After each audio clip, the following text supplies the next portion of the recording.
everybody, Caleb here at the Rosa Stringworks Workshop. Today I've got this banjo in, and you could say this is a local job because this is pretty much for Melissa.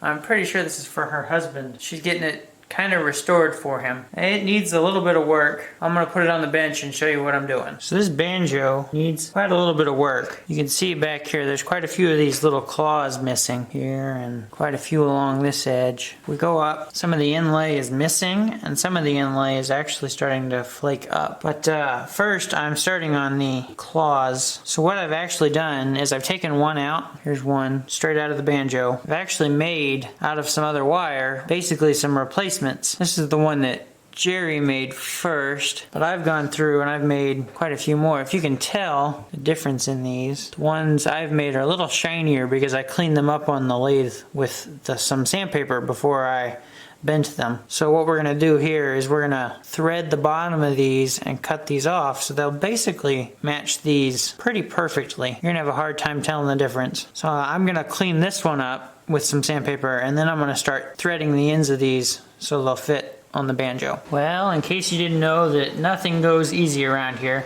the original claw piece at this point before the threads measures about 136 thousandths. So our new ones measure about 147 thousandths. So we thought that'd be enough to put the correct thread on and everything would work fine. But the originals actually get thicker at the threads and measure about 165 thousandths.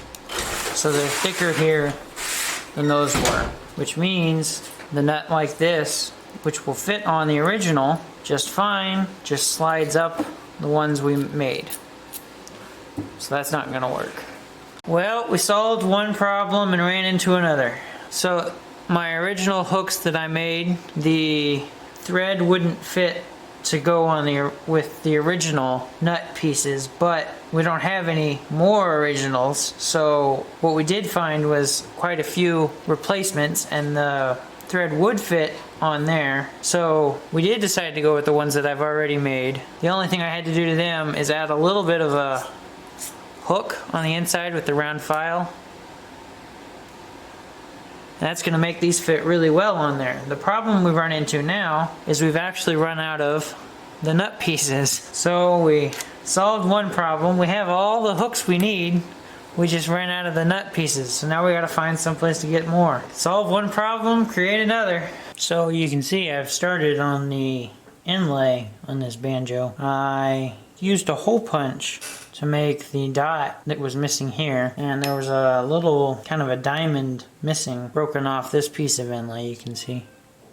And to make that I just had to cut it out by hand, just like I'm doing with the star that's missing up here. You can see here, and I'm just cutting this out by hand. On these two, because I'm cutting this out of wood, I just put some tight bond in there and clamped them in. Leave them for a little while. There's a little bit of, you can see, parchment paper so that my clamps don't end up sticking to the fretboard. Well, I started cleaning up my binding patches on this banjo. You can see they actually look pretty good, like this dot here, and the star's coming along. It needs a little bit more work, but you can see that dot. It's looking pretty good. What I'm doing pretty much is taking the chisel and using it as a scraper so I can get it nice and accurate, or I'll just take the scraping blade and use it. Just pretty much trying to get these new ones level with the board. And then what I'm going to do is I still need to glue the old piece of inlay in back into here. So I'll get some glue under there and press it back in. I'll probably leave it clamped up for a while. That way I can make sure it's going to be level all the way across. So we've been waiting for parts for this banjo, but while we were waiting I started taking a look at the nut, and I'm not sure if you had seen, but it was broken on one end,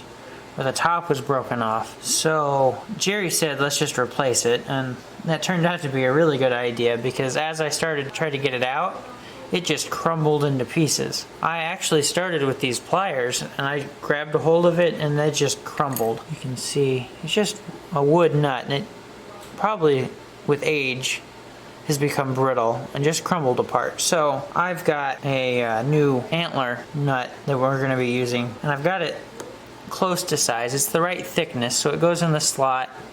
It's too tall and it's too long.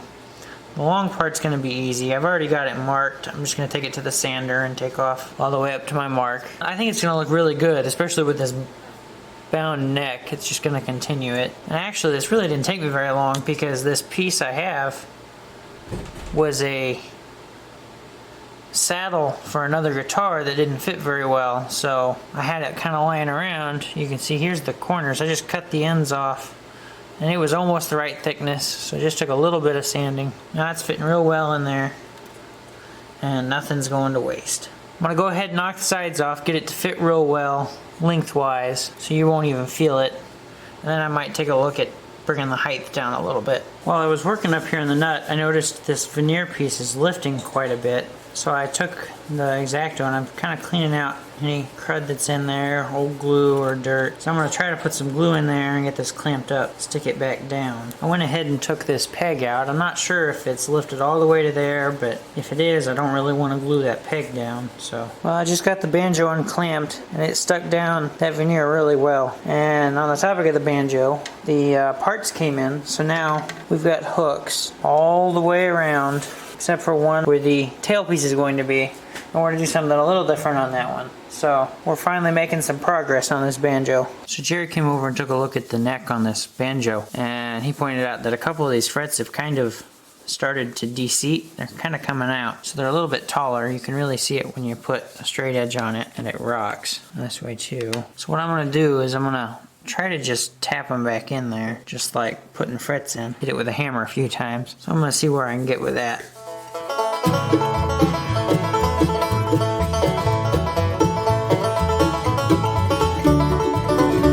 Wasn't totally happy with the results from just trying to tap them back in, so I'm very lightly touching the frets, just trying to get them all kinda back to level. There's a couple spots I can see where it's really bad, like this fret has become really shiny and this fret's shiny, but this fret hasn't been touched by the file.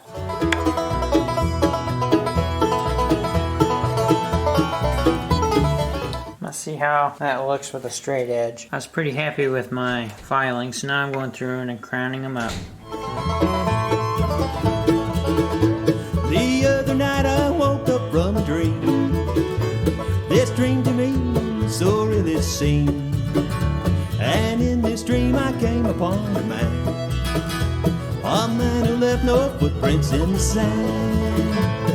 I'm not sure if you saw it, but when I was tapping those frets, this little inlay jumped out. So I'm just going to drop some glue in there and press it back in. I can clean up the rest of that glue with some water. I'm polishing these frets up, and I could do the whole board all at once, but I really don't want to take any of the age off of these inlay. So I'm doing them one fret at a time. I'm just using the post-it notes in my 600, and it really doesn't take much. It's only wide we walked a long way. For those in need we'd often stop and pray. Our journey guided only by the night, and yet we walked as if there was a light. Then he said walk the straight and narrow every day. Then he said head straight toward the light and never stray. Then he said lend a helping hand along your way. Then he said find the love of God on Judgment Day.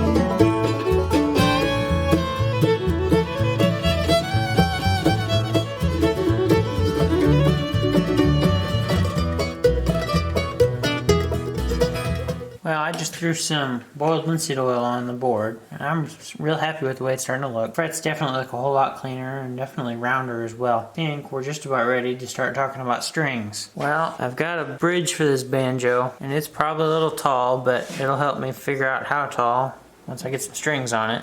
I've also cut out just the beginnings of some nut slots. I'm gonna get some strings on here and get some real idea how much I need to take it down on both sides. Well, you can see I got 3 strings on this banjo. Something that's changed since last time was we actually had to stick a shim in here. You can see it. It almost looks, well, it does. It looks a lot like the binding that's already on there. I'll zoom you in.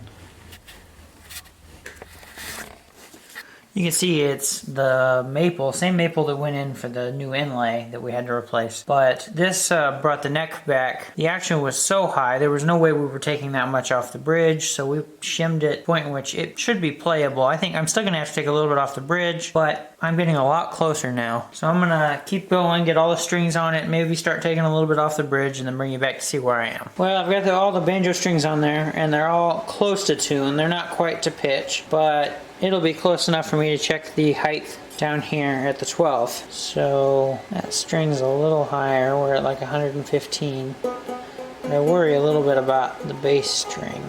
Yeah, it's about 115.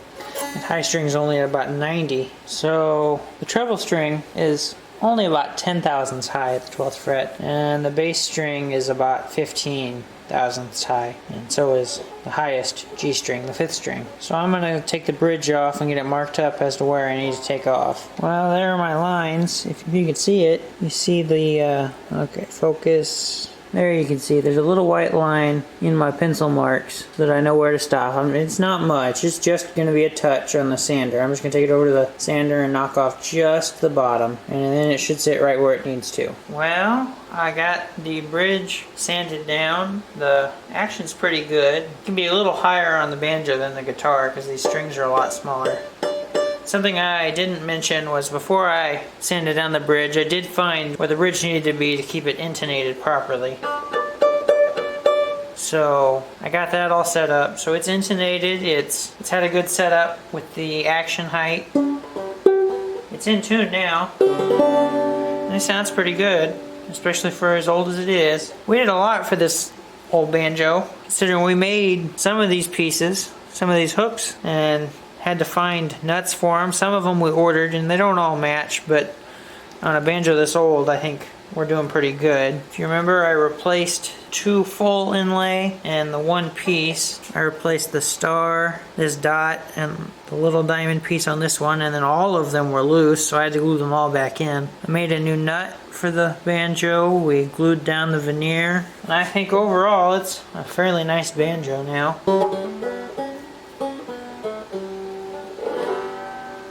I think I'm going to have Jerry give this one good look over and this will be done. Well, my friends, I think Caleb pulled off another nice fix here. This old banjo is back up in good playing condition. A little bit difficult to tune because we are talking the original friction pegs and friction peg even on the 5th string. But that's kind of what makes it cool too. We've got the action just about perfect, I think, for a banjo like this. He had to shim the neck a little bit to get it there, but that shim looks good. It almost looks like part of the binding the way it's in there, so it looks fine to me. I might just add, my friends, that this is one of those cases where we just didn't have enough spare parts to put this thing back together. We had to end up buying 4 of these. I call them hooks, I guess that's the best name for them, and with the little nut on the end. And just 4 of those with the little nut cost us a little over $50, I believe, with shipping. I mean, you know, that's the reason that it can cost so much to fix up something like this. But if we had these old parts laying around, we just give them away. We don't charge for them. You know, if I have to buy them, of course, I have to charge for them. But if I've got them laying around in a spare parts bin, then, you know, we just include that as part of the fix. So if you've got old spare parts laying around, just one of this or one of that, and you don't have any use for it, be sure to send it to us. I'll play it for you just a little bit. I can't play a banjo at all, but what the heck.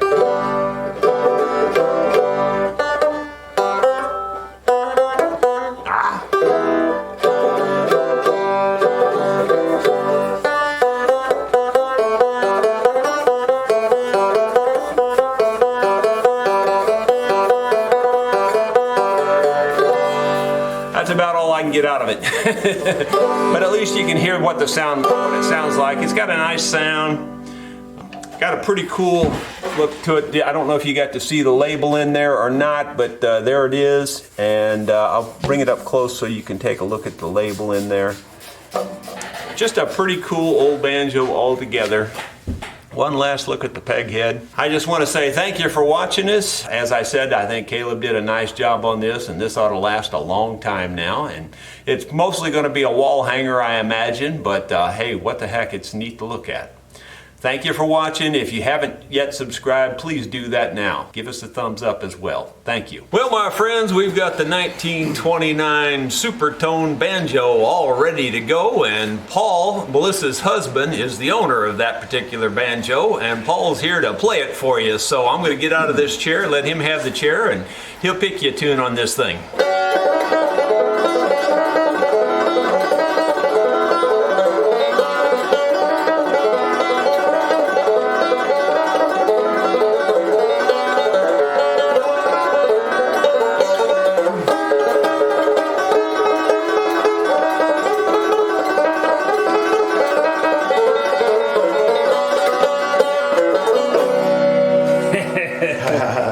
Well, that old thing just pops real good. It's just don't have the resonator on the back to make it punch out, but it's a neat little instrument. It is. It's, you know, I don't know if you play it much in the band, but you'll hang it on the wall and admire it for years for sure.